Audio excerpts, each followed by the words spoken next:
everybody, this is Peter the Rock. I'm outside a station, but I can't think of the name of it. Let me see, perhaps there's a sign up here. Oh, it could be Reading, or is it Reading, or even Reading? Yes, and it says welcome to Reading Station.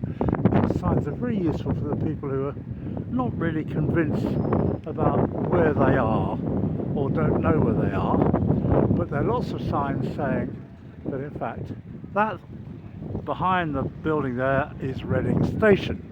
But more interesting than that, here's a bus information board. Now this is a large scale plan, and it's quite colourful.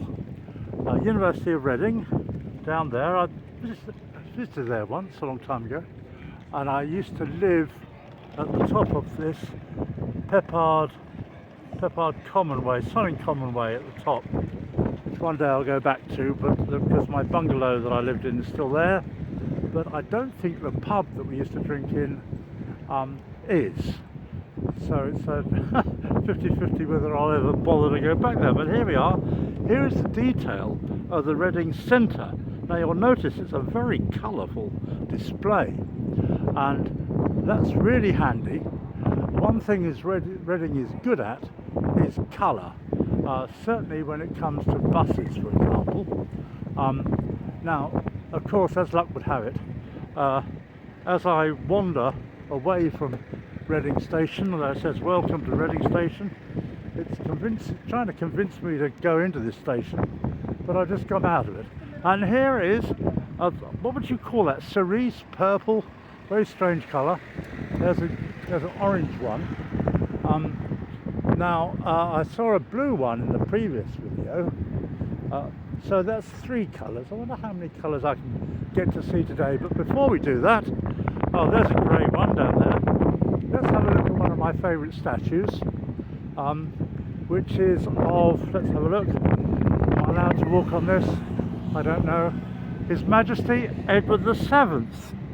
Now, King of Great Britain, it says there. What else does it say? And Ireland, and of the British dominions beyond the seas, Emperor of India. This statue was presented to the town of Reading by Martin John Sutton, the eldest son of the late Martin Hope Sutton. Why would you call anybody Hope? Who for 36 years was resident in this borough.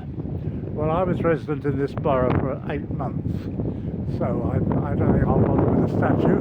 But the great thing is, Edward VII is famous for 2 things. First of all, as you can see, he's got a bowling ball in his hand, so he invented 10-pin bowling, and he also invented the Edwardian era and named it after himself. So thank you, Edward VII. Probably dead by now, I would imagine. But even the taxis have got a colour to them. So, and here is a purple one. Isn't that exciting? I mean, the great thing about having coloured buses is if they cater to all types. If you can't read, you could probably know what bus to get on by recognising the colour, and if you're colourblind, you could probably get on the bus you want by reading the destination. Sadly, if you're both colourblind and can't read, you might be here for some time looking at welcome to Reading Station in ever increasing moments of despair. There are lots of buildings. I'm not going to film all them. It's Peter the Rock. It's a Sunday. Cheers.